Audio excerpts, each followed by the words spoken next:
I'm going to go ahead and encourage you to turn in your Bibles to the Old Testament, to Jeremiah, the 35th chapter. That is going to be our primary text, at least our launching point here in just a few minutes. I'm looking forward to getting into that text with you. Again, so much appreciate you allowing me to be here, for the invitation this time we can share together. I got to tell you up front, my in-laws are here. Mike and Beverly Matlock, so I have to be careful with some of the things that I share about my children, their grandchildren. However, I will tell you this up front. If my family were here with me tonight, you would meet my 14-year-old son, Jared, and he would shake your hand and he would look you in the eye, and he would converse with you, and you'd walk away thinking, that's a 35-year-old man. And you would think, wow, Josh really knows what he's doing when it comes to parenting. And then you would meet my 11-year-old son, Ethan. And you would come away with the exact opposite impression. That guy knows nothing. I'll give you one example. And I can do this here. They're not watching. They wouldn't dare dream watching this. But I have to tell myself to not tell many stories about my kids because all 450 people at university, whenever I tell a story about my kids, they're always talking about Ethan. They don't even wait until I go, it's about Ethan again. And so I'm trying not to give him too big of a complex. But this will tell you all you need to know about Ethan. He's 2 years old. In fact, it was just his second birthday. Across the street from our house is a park. It's a nice park. It's got a playground. At the time, it did not have the rubber mulch that's in a lot of parks. It has it now. But at the time, it was just sand. Okay, so I'm there. My father and my mother are in town. And so my father and I, we take the kids over to the playground. They're playing. Jared, who just turned 5, he's playing on the slide or something. Ethan is just stooped down in the sand. And you know what a 2-year-old is going to do with sand. Before long, it's just, it's going everywhere. So Ethan stopped throwing sand. He stops for a second. Then all of a sudden, more sand, all right? So it's just his birthday. I'm not one to go crazy on the kid, but I take his hand and I give it a nice, stop throwing sand. Well, this goes on a couple of times. Each time, there's a harder whack on the hand. Till finally, he stops doing it for a while, and he goes underneath the slide.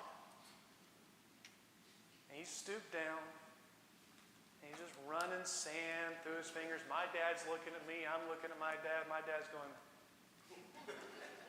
before long, out from beneath the slide, here comes all the sand. And so I say, Ethan, and before I get there, out from underneath the slide comes the hand. Just do what you got to do, Dad. I got sand to get back to. And so we have been fighting this battle for the last 11 years with Ethan. So again, everything we talk about tonight, do not rely on my wisdom because I don't think I have any. I'm trying. They're good kids. Ethan's a lot of fun. But, I'm still in the middle of this. I am doing my best and praying a lot. So with that said, let's go to Jeremiah 35. Jeremiah 35 is going to be our text tonight to look at an example of a parent that leaves lasting lessons, because that's what we're trying to do. We're not trying to ensure that our kids never do anything wrong because we're going to fail. We are trying to leave lessons on them, though, that leave an impression and that they can take with them and they'll remember later in life. And I think we've got a prime example of that here in Jeremiah 35. So let's go through the text a little slowly. Let's just start in verse 1. The word that came to Jeremiah from the Lord in the days of Jehoiakim, the son of Josiah, king of Judah. All right, so let's look at this on a oops, here we go. There we are. All right, so we are at the end of the kingdom of Judah. Josiah was the last good king of Judah. Jehoiakim had a brother who reigned before him, and his brother only reigned about 3 months. The Pharaoh of Egypt came and deposed Jehoiakim's brother, set Jehoiakim up on the throne. And within his reign, he's invaded by Babylon twice. this comes about because of how wicked the kings of Judah have been, and of course all of Judah with them. God had decreed it during the days of Manasseh. A time was coming when Judah was going to go away into captivity. And so the first period or stage of that captivity happened early on in the reign of Jehoiakim. The second stage of that captivity in 597 occurred right at the time Jehoiakim dies. These are not good times. And that's the setting of Jeremiah 35. Jeremiah, you remember the stories about Jeremiah referred to as the weeping prophet because he has this mission of constantly telling the rulers and the people of Judah and Jerusalem, you're going away into captivity. You're going to be punished because you have constantly rebelled against God. And they won't listen to him. They imprison them. They put them down in a well. They do all these things to him. And Jeremiah just has to keep on preaching to a wall. Well, here in this text, God gives Jeremiah, a task. Verse 2. Go to the house of the Rechabites and speak with them and bring them to the house of the Lord into one of the chambers, then offer them wine to drink. And it goes on to talk about the individuals that Jeremiah goes to and even the location within the temple complex where he takes them. You skip down to verse 5. Then I set before the Rechabites pitchers full of wine and cups, and I said to them, drink wine. But they answered, we will drink no wine, for Jonadab, the son of Rechab, our father, commanded us, you shall not drink wine, neither you nor your sons forever. You shall not build a house, you shall not sow seed, you shall not plant or have a vineyard, but you shall live in tents all your days, that you may live many days in the land where you sojourn. Who is this Jonadab? Who is this ancestor of theirs that gives them these, what would seem like ridiculous rules to live by? Well, you have to go back in history approximately 245 years to the days of Jehu. Okay, now we're going to go to 2 Kings 9, so if you want to turn to 2 Kings 9, you can, but we'll just kind of go back a little bit of the history. Remember, Jehu is the king of Israel. He was actually a commander of the Israelite army, who God commissions in 2 Kings chapter 9 to eradicate the family of Ahab. Ahab's a guy you remember. You go back to 1 Kings 16, where Ahab and Jezebel, they come to power, and you remember what it says about them. You know, not only are they continuing in the sins of Jeroboam with the worship at the golden calves, but as if that were nothing, they start worshiping Baal as well. Of course, there's all these stories regarding Ahab's reign and the work of Elijah the prophet. Okay? Well, Ahab reigns for 22 years. This is a bad time in Israelite history. They are going further and further away from God. Ahab dies in battle. His son, Ahaziah, comes to the throne. Ahaziah is also wicked, only lives 2 years. And because he doesn't have a son, a second son of Ahab comes to the throne, a man by the name of Joram or Jehoram, depending on which text you're looking at. He's going to reign for about 12 years. And guess what? Things don't get better. And if that's not bad enough, Ahab also has influence in the southern king of Judah. Because a good king by the name of Jehoshaphat has this blind spot for Ahab and allows his son Jehoram to marry the daughter of Ahab. So things are not good. Well, God sends a message to Jehu. All right, I'm going back to 2 Kings chapter 9 when I get there. 2 Kings chapter 9. And this is what God says for Jehu, the commander of Israel's armies, to do. Pick up in verse 6, the latter part of the verse. Thus says the Lord, the God of Israel, I anoint you king over the people of the Lord, over Israel. And you shall strike down the house of Ahab your master, so that I may avenge on Jezebel the blood of my servants the prophets, and the blood of all the servants of the Lord. For the whole house of Ahab shall perish. And I will cut off from Ahab every male, bond or free in Israel. And I will make the house of Ahab like the house of Jeroboam the son of Nebat, and like the house of Baasha the son of Ahijah. And the dog shall eat Jezebel in the territory of Jezreel, and none shall bury her. Well, that's exactly how the text picks up. Jehoram, the king of Israel, had been in battle at Ramoth-Gilead, seeking to gain territory. Well, Jehoram had been wounded in this battle. And so he'd retreated to Jezreel. You see it on the map. Well, it is there that while he's at Jezreel, his cousin, Ahaziah, the king of Judah, comes up to see him. Jehu is still at Ramoth-Gilead when he receives this message from God. You are going to be king over Israel. And you are going to go and eradicate the family of Ahab. So that's exactly what he starts to do. He goes to Jezreel. There he kills the king of Israel, a son of Ahab. And he kills the king of Judah, a grandson of Ahab.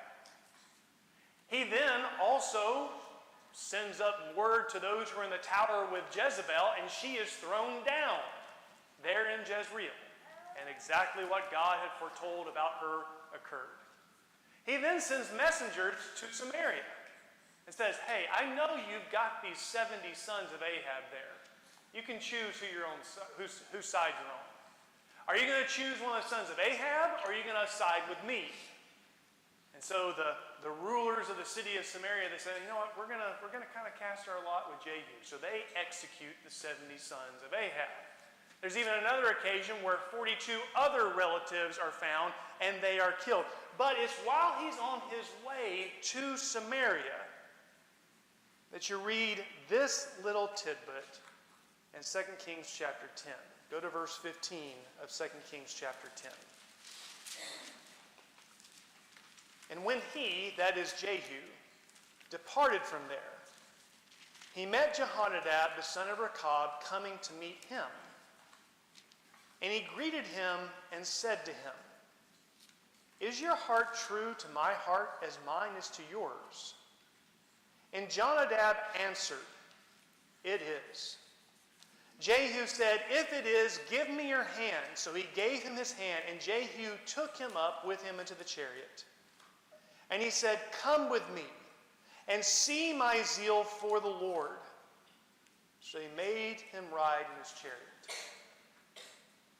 And so Jehu and Jonadab will go to Samaria. And there they will execute the remainder of Ahab's house. And it is also there that they will call together all the worshipers of Baal. And Jehu is deceitful, but he says, hey, I'm going to be a bigger supporter of Baal than even Ahab and Jezebel were. So you come and you worship Baal here. And Jonadab is with him.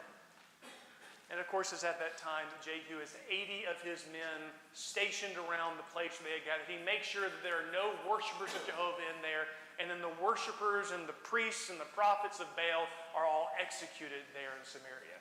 Jonadab went to meet Jehu. He was right there with him.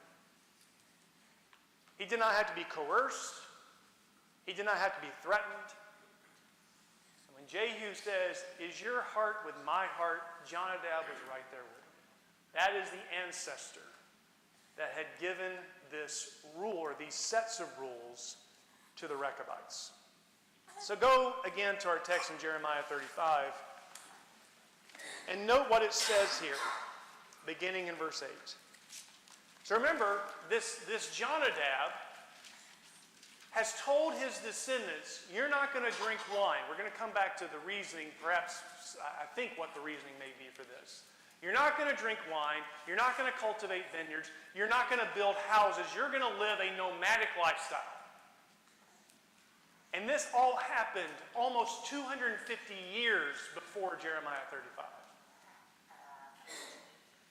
And they respond to Jeremiah when Jeremiah offers them wine. We have obeyed the voice of Jonadab, the son of Rechab, our father, and all that he commanded us, to drink no wine all our days, ourselves, our wives, our sons, or our daughters, and not to build houses to dwell in.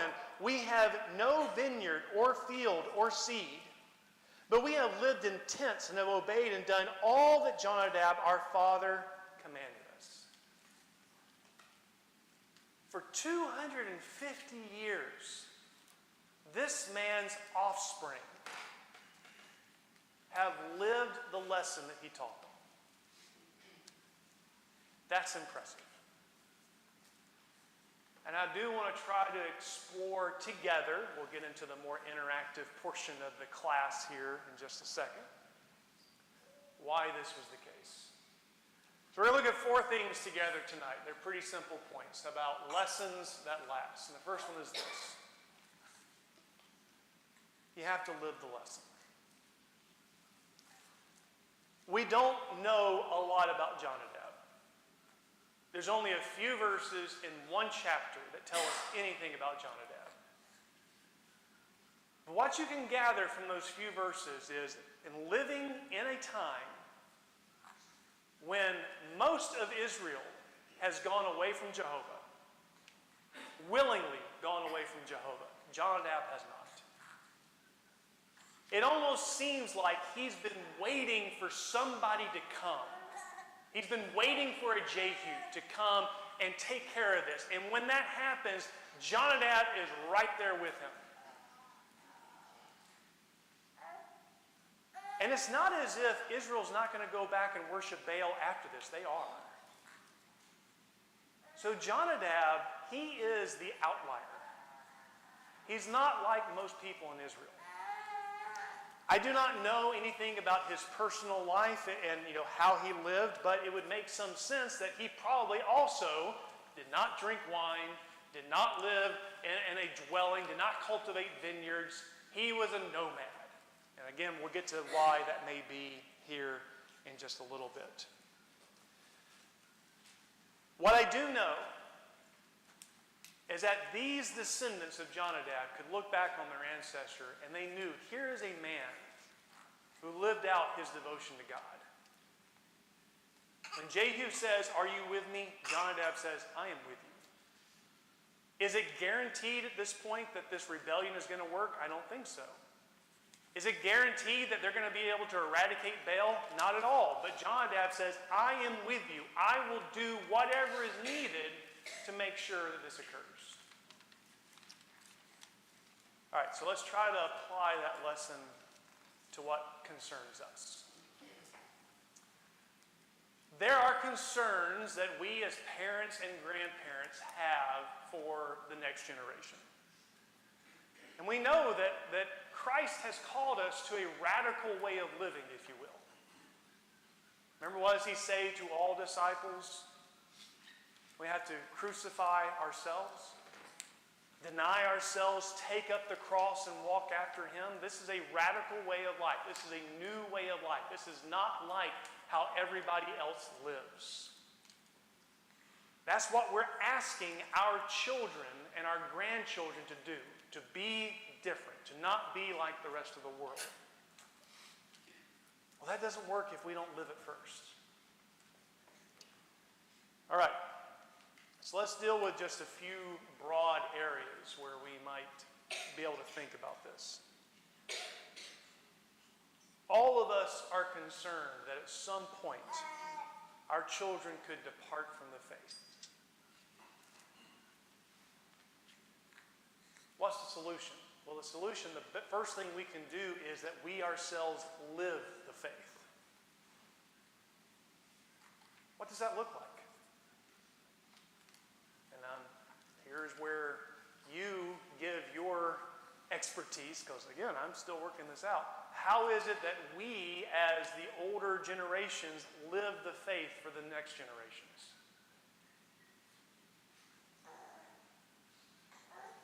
Let me start you off with a softball. Most of us, when we talk about living the faith, we're concerned that, when the kids get away, maybe they won't be as diligent in their worship. Okay? And they may not get plugged into a local group and make connections and be involved. Okay?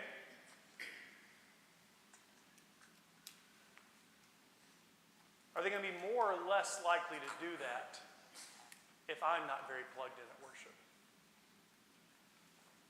Most of the time they're getting what they train. Yeah. Train a child. Right. And so that is a long process. It's primarily their observation. Yeah. And if I start making excuses for, well, we can't be at this gathering of the local body, we can't be at this Bible study, we can't be at this group event, we can't do this, we can't do this, are my kids going to be more consistent when they leave the house or less consistent? They're going to take that lesson to heart. That was the lesson. The lesson I just gave them was there are all kinds of reasons that can come up and prevent you from being with the Lord's people. That was the lesson I gave them. And so the solution to that is, and not that there's never going to be an occasion. I'm not here to guilt you. Oh, you missed church one time. How dare. That's not the point. But if you do, it's an anomaly. It's not the normal. In fact, if you do, it should impress your kids like, wow, we didn't make it to church. How did that happen? We're always there.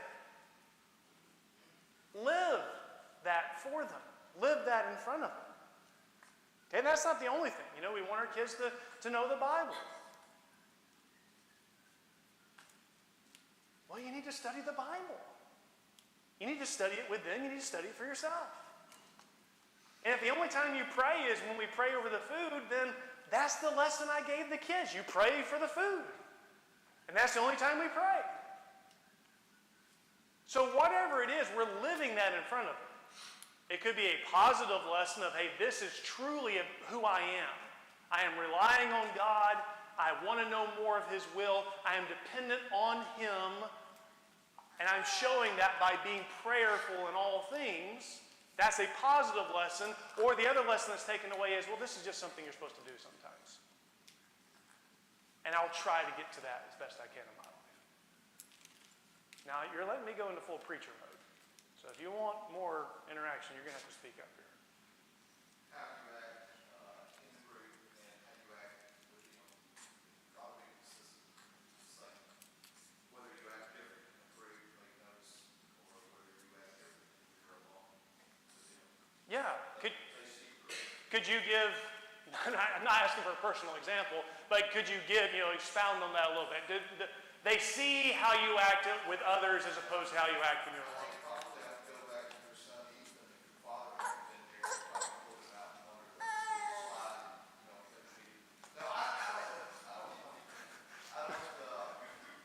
No, yeah, if you're around the group and you're cutting up with the group, for instance, and talking around people, maybe you get around people that you work with who talk like they do, you act like they do, and you come back and you say stuff, study your Bible, there's a difference between the two and vice versa. You don't let them do anything, and you come to church and act all pious and everything. They see the kids see it. Right. So the lesson they take from that is, oh, there's the person I am when I'm with God's people, and then there's the person I am with everybody else. Yeah, excellent point. Yeah, absolutely. And by the way, Ethan's got plenty of beatings, just so you know. He's been to the beach plenty of times, but yeah. Yes, sir.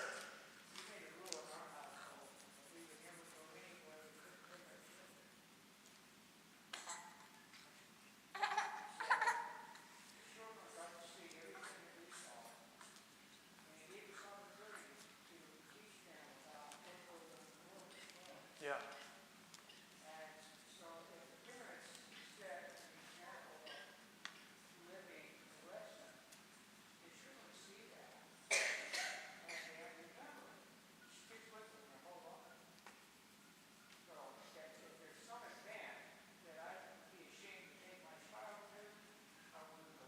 That's a great point. Yes.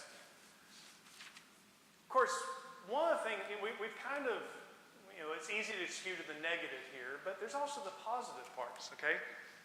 We want our children to be mindful of others, right? We want them to be helpful to others, to serve others. Well, guess what? They need to see that in us too. I remember the terror of going to the nursing home as a 4-year-old. But my mother and my father, and you know what I mean by that, because you are the object of all attention. There's a bunch of strangers, and they're all looking at you, and they want to touch you, and they want to pinch you. I remember that well from a kid. But I also remember there's a reason why Mom and Dad did that. There's people we need to see, and they can't come see us, and we're going to go see them.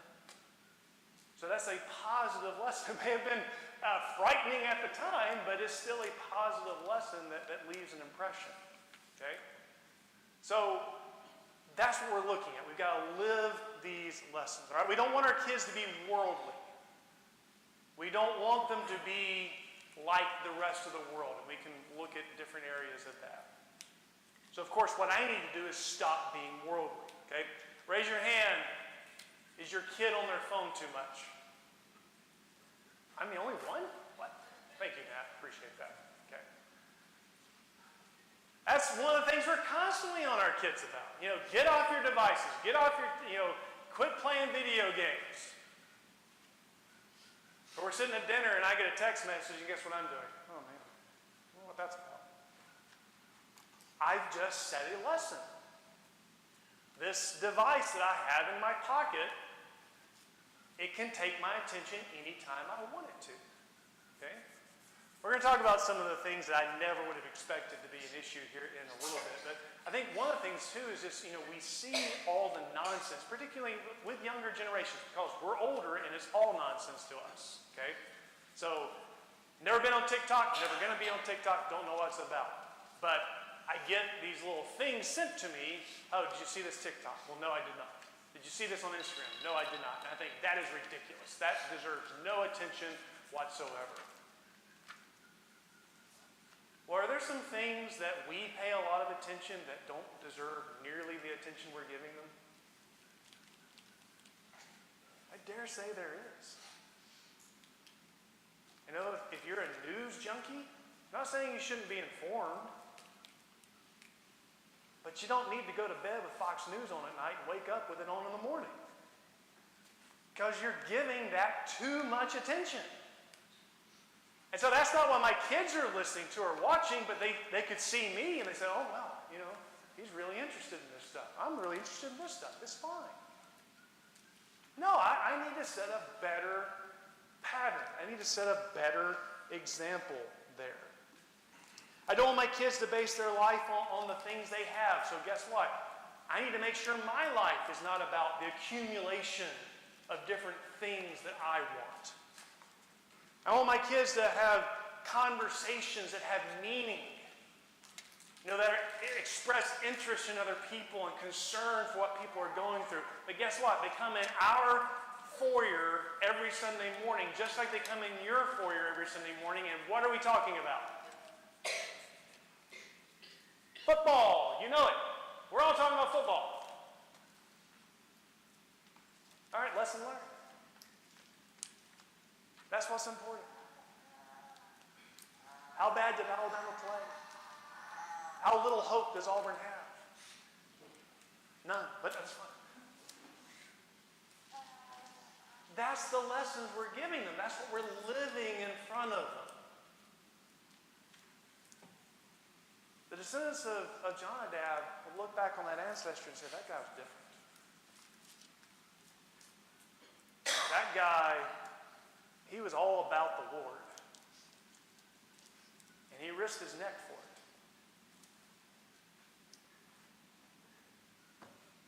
Any further questions or comments? Again, it kind of went preachy there. It's fine though. All right, let's talk about this one for a second. Look for dangers you wouldn't expect. And this is where we go back to Jonadab and these odd requests. Okay, not requests, commands. don't drink wine, don't cultivate fields, and don't live in a house. Anybody want to take a stab at that? Why would Jonadab give that kind of instruction? I've got some conjecture, an explanation I'll offer, but if you've got one, I'll go ahead and listen to yours. Grapes and olives would constitute about 70% of the agriculture. So agriculture that was about grapes and the products that came from grapes would have really been instilled in the culture, along with all the other things that went with the culture. So one message, maybe not one message, would be you need to have distance between you and the things that characterize you. I think that's a very applicable fact that I think would be true. Remember who the dominant god, if you will, was at this time. It was not Jehovah. Now, Jehovah was certainly dominant, but as far as the attention and the affection of the Israelite people, it was Baal. What is Baal the god of? Lightning, storm. Okay? He was the god, the Phoenician, Canaanite god that you prayed to so that you would be able to harvest crops. You were dependent on Baal sending forth the rain so that the earth could then conceive and bring forth fruit. That's why you worship Baal. Best I can tell, what Jonadab is looking at, and to Bill's point is, what had become ingrained in Israelite culture was, if you live in a civilized, agricultural setting with settlements, that's affiliated with Baal. Baal, in their minds, had made this possible. Baal had sent forth the rain. Baal had given us our crops. Baal had allowed us to settle in our villages and other places. And so Jonadab sees this and says, okay, I got to do something about this.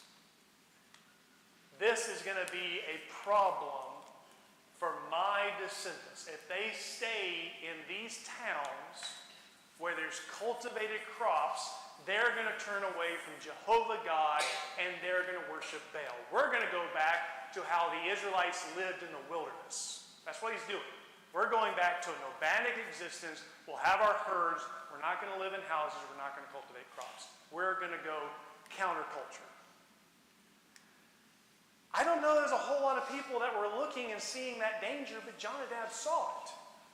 And he says, this is the reason why we're doing this. All right. Yeah. Abraham was a sojourner, Yes. and of course Lot was a sojourner. And then Some got in trouble when he was in the city, right. and so we're sojourners in a way in this life. We're not tied to this life. Yes. We should be. Yeah. And so he's trying to teach those lessons that the important thing is not here and fields and houses and roads and silver. But the important things are keeping our family separated from that other world. Of course, my father-in-law could say 1 and 1 equals 3, and I probably would have said great comment, but that was actually a really good comment. You look at that pattern in Israelite history, and yeah, Abraham's a sojourner, Isaac's a sojourner, Jacob's a sojourner. Lot settles down, and things go bad. Of course, making that spiritual parallel to us. Yes, sir. It was interesting, had the opportunity to go to Israel in 2017. And as you went across the border, where you would just see tents everywhere, they said that even they made some government housing for those people, and within a month, they had a tent up inside the house. Yeah.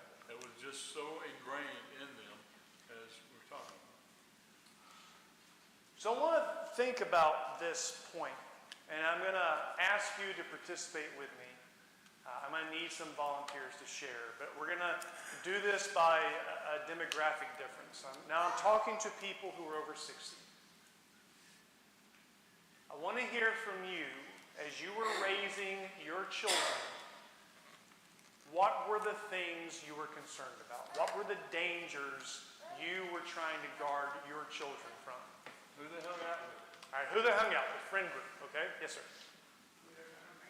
All right, who they're going to marry. So again, kind of up here, but yes, absolutely, that's an important relationship.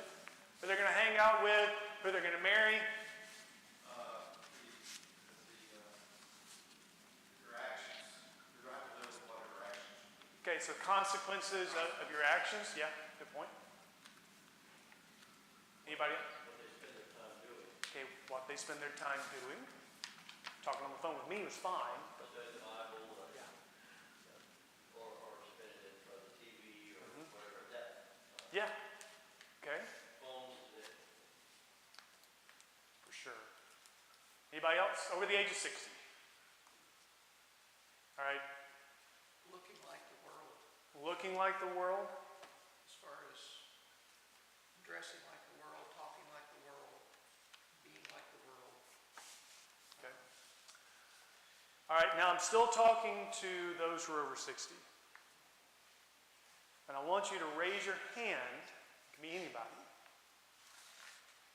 I was concerned, a big concern, I'm saying this wasn't ever a concern, but I'm saying a large concern for my kids was pornography.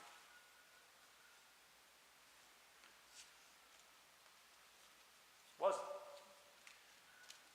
A large concern for my kids was marijuana.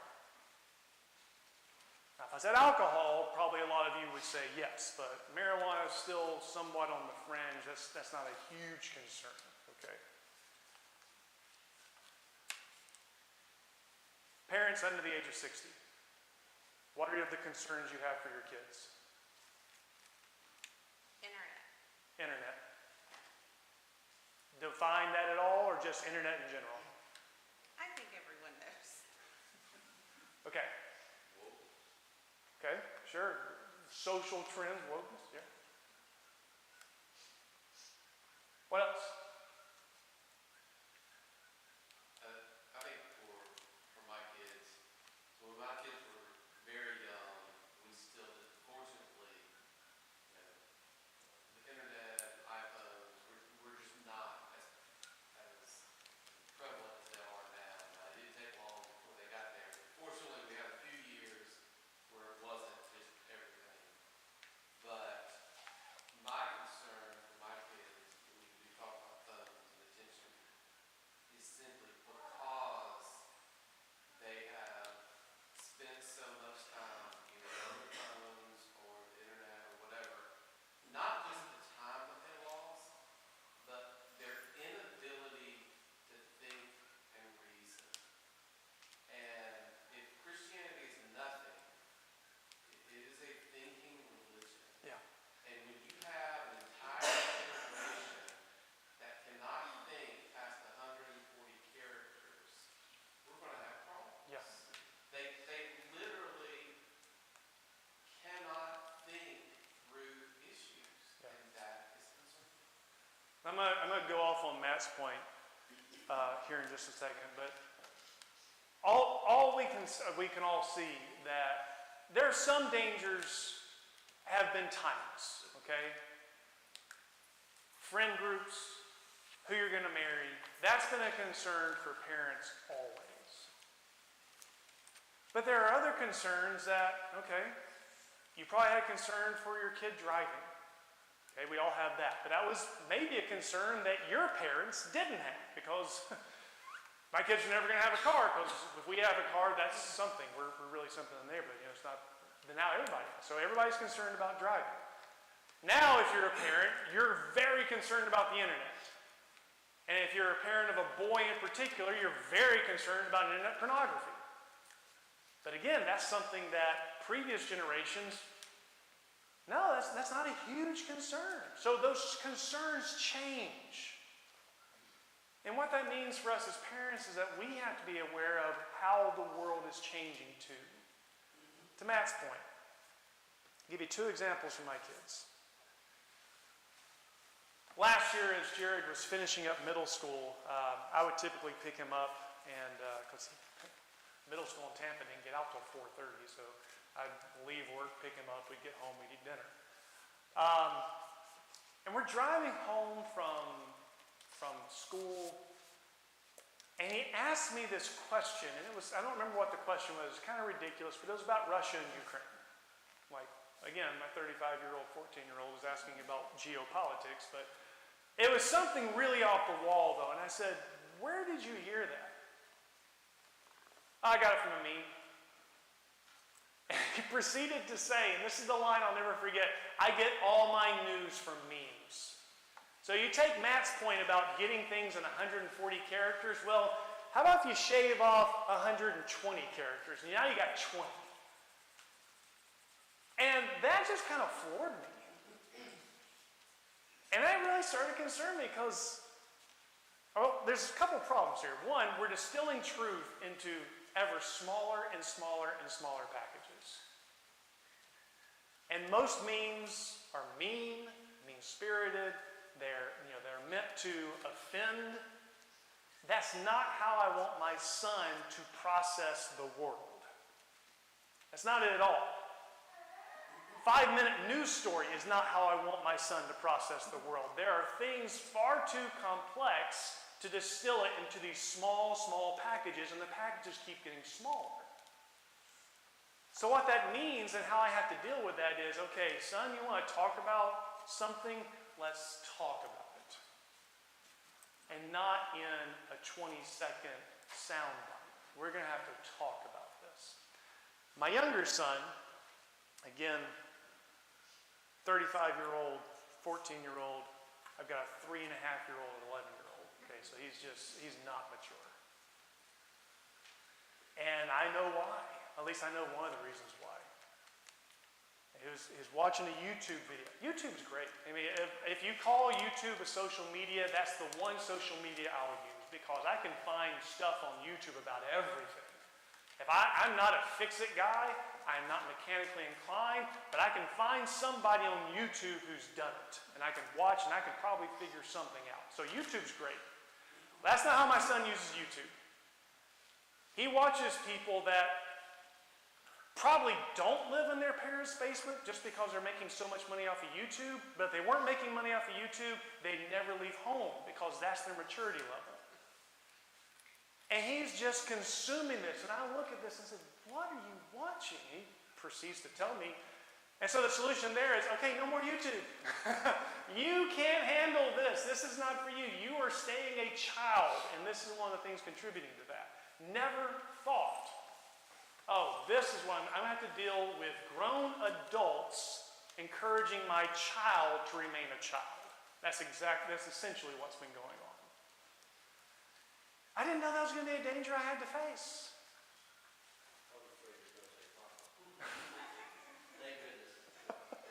We won't get into what Papa lets them watch on TV.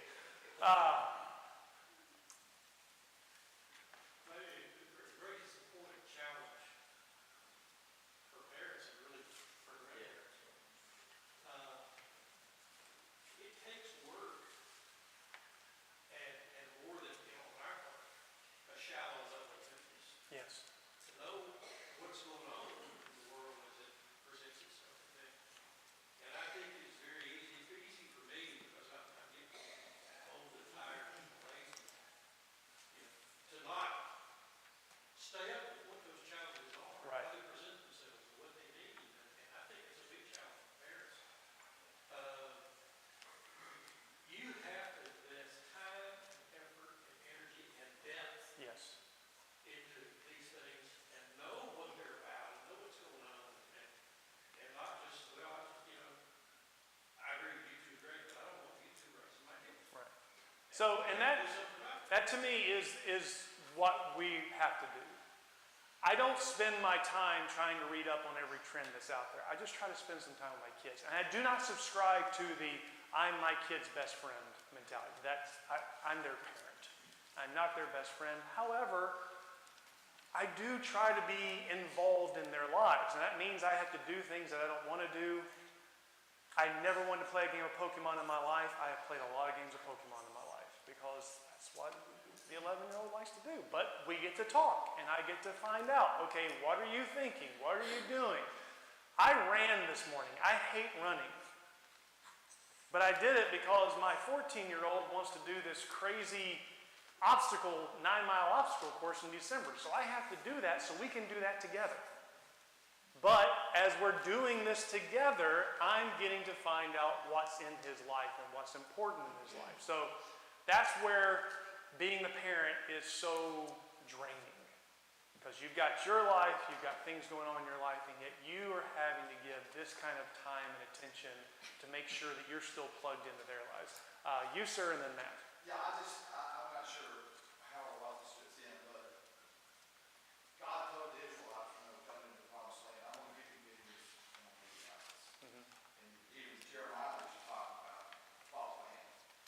So the Rabbanites, without any direction, I don't think, from God, decide that, or Jonathan decides that this is what we're going to do. So I guess the lesson, there's two lessons. One is that it impressed his descendants so much that they honor their father's wishes, but it removed them from the world. So it is the decision to do that, to get away from society so that they're not influenced. I'm not going to drink wine, I'm going to live out here and just be nomadic and get away from the terrible society of Israel. You know, and we really can't do that. I mean, you just can't separate yourself from the world like that. So it's honorable that they've obeyed so well, and that's a great lesson, but is it the thing? Because you're never going to teach somebody Right. by separating yourself so much that you're not in Right. society. That's a good point, but that's where we get to really the essence of Christianity, and that is separate but still in the world. We're still here, and yet we're still countercultural. We're not trying to be like the rest of the world, but we have to live among the world, and that's our challenge. Matt? You know, to Bill's point, as you were kind of on the same wavelength, being a good parent takes time. And I'm not saying I'm a good parent, but it takes a lot of time. That is to say, it's not quality time, it's quantity of time. And if you think as a parent that you can just keep doing what you were doing with all your hobbies and all your interests and all your friends and even your career advancement and still be a good parent, you're wrong. Now, you can roll the dice and your kids, despite your lack of effort, may turn out just fine. But if you want to be the parent that God wants you to be, that's going to demand sacrifice from both mom and dad. You may want to do those things, you just can't. Yeah. You may want to be top of your profession, you probably aren't going to. But you know what?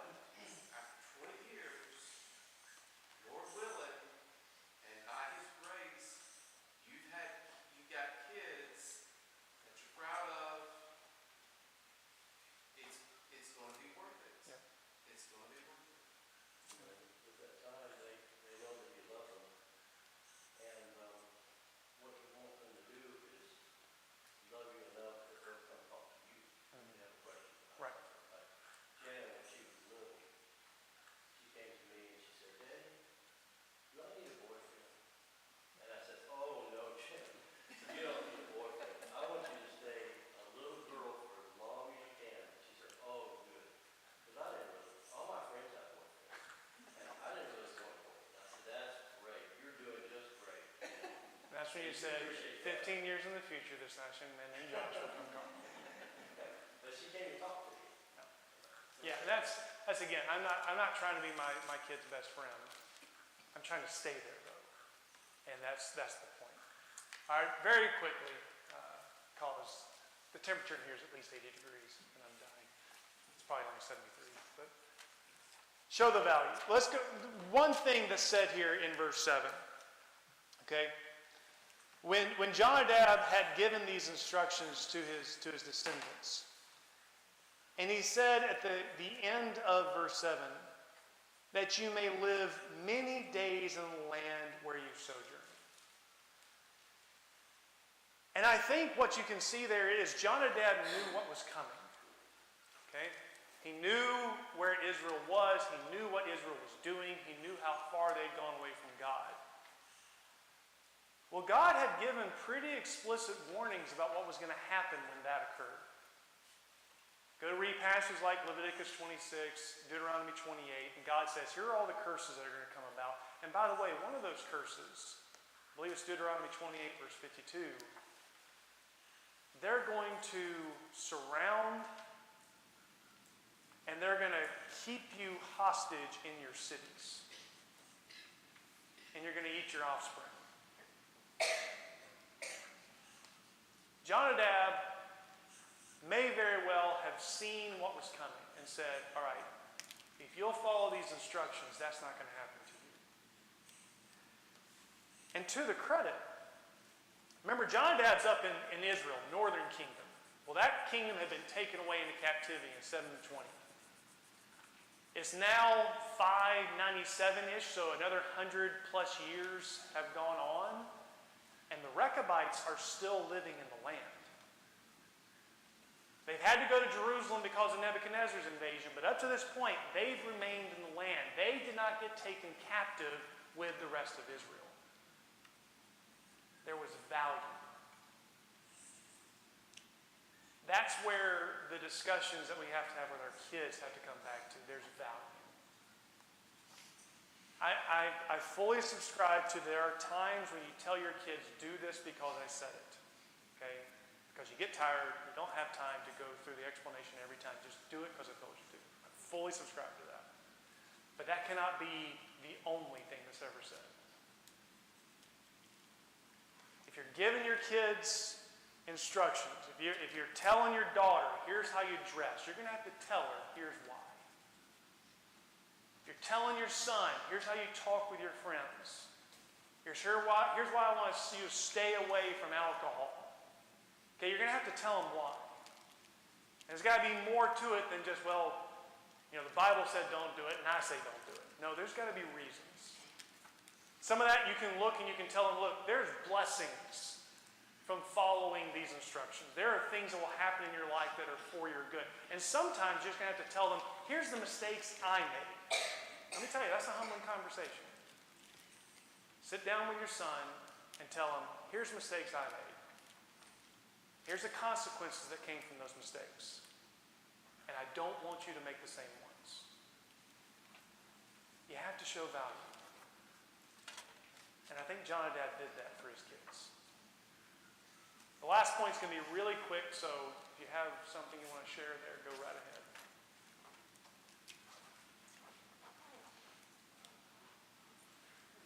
Yeah, go ahead. When I was in high school, back in the 50s, my high school would have gatherings of all the students that are represented. And they would present the evils of marijuana, alcohol, reckless driving, and all these things, and to see the consequences of those things. That was a different culture and a different time. But the things that they were teaching us in school were consistent with what the parents were teaching. Right. So I had more than just my parents helping Right. me to understand how to live my life. Right. Of course, I had the scriptures as well. I was in high school. So I think that we have to be careful about what kind of environment our children are being exposed to. Because it may not be consistent with parenting or the scriptures. Yeah. And I see what's happening today by looking at the news and see how things have really turned to a terrible state.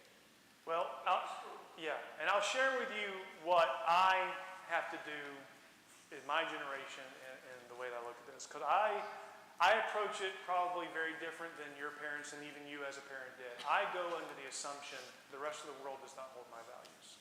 That's the assumption I start with. And so what that means is I have great parents, and my parents had conversations with me. I've had many more conversations with my 14-year-old than my parents ever had with me. just because I know they're not getting it anywhere else. So that's on me, and I have to take that on. Yes. Those that have been born after me, which is almost everybody in this room, they don't have a historical framework Right. of experience Right. that some of the older ones have. Right. Because of raising children and the kind of culture you are bringing them up in. I mean, I came from California, and today I wouldn't go back there. Right. Well, and I'll say there as well, that's why what you have as a local body is so important too. Because from my perspective, I'm relying on my brothers and sisters at university to help impart these lessons too. And I'm very thankful that there are young men and older men who have taken my boys under their wings, and they are giving them the same lessons. So we're having to get that reinforcement. We have to look at other places. We have to look at God's people to give that kind of reinforcement. I want to go back to the text one more time, and then we're going to conclude, and whatever lessons there were, they'll be yours. Go to verse 12. And the word of the Lord came to Jeremiah. Thus says the Lord of hosts, the God of Israel. Go and say to the people of Judah and the inhabitants of Jerusalem, will you not receive instruction and listen to my words, declares the Lord? The command that Jonadab, the son of Rechab, gave to his sons to drink no wine has been kept, and they drink none to this day, for they have obeyed their father's command. I have spoken to you persistently, but you have not listened to me. I have sent to you all my servants the prophets, sending them persistently, saying, turn now, every one of you, from his evil way, and amend your deeds, and do not go after other gods to serve them. And then you shall dwell in the land that I gave to you and your fathers. But you did not incline your ear or listen to me. The sons of Jonadab, the son of Rechab, have kept the command that their father gave them, but this people has not obeyed me. Therefore, thus says the Lord, the God of hosts, the God of Israel, behold, I am bringing upon Judah and all the inhabitants of Jerusalem all the disaster that I have pronounced against them, because I have spoken to them, and they have not listened. I have called to them, and they have not answered. But to the house of the Rechabites, Jeremiah said, thus says the Lord of hosts, the God of Israel, because you have obeyed the command of Jonadab, your father, and kept all his precepts and done all that he commanded you, therefore thus says the Lord of hosts, the God of Israel, Jonadab, the son of Rechab, shall never lack a man to stand before me. God is so impressed that he used Jonadab and his descendants as an example to his people. And God blessed that effort. He says, the descendants of Jonadab is always going to have a descendant before me.